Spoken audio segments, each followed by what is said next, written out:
CCP's infiltration of the U.S. Department of Justice, Joe Low and George Higginbotham.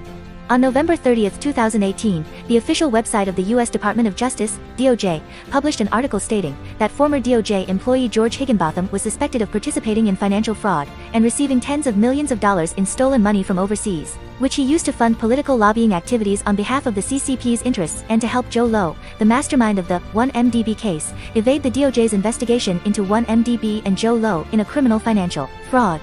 In fact, the real identity of Joe Low, the mastermind of the 1MDB case, is the illegitimate son of Meng Jianzhu, a senior political and legal official of the CCP.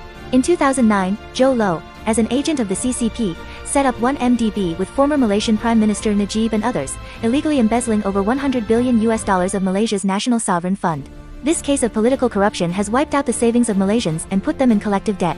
After the case, Najib was arrested by the Malaysian police, but Joe Low absconded to his home country under the patronage of Meng Jianzhu and son Li Jun of the CCP, and has not yet returned to justice. Public reports indicate that Joe Low was involved in the misappropriation of at least billions of dollars in funds, allegedly laundering money from them and paying hundreds of millions of dollars in bribes to foreign officials one after another. In 2017, as Miles Guo's revelations about high-level corruption in the CCP implicated the real interests of Meng Jianzhu and others, Joe Low and CCP spy Wu Zheng began bribing U.S. politicians, businessmen and judicial figures such as Stephen Wynn, Elliot Broidy, Higginbotham and Prakazrel Michel to try to lobby the Trump administration to repatriate Miles Guo, who had sought political asylum in the U.S.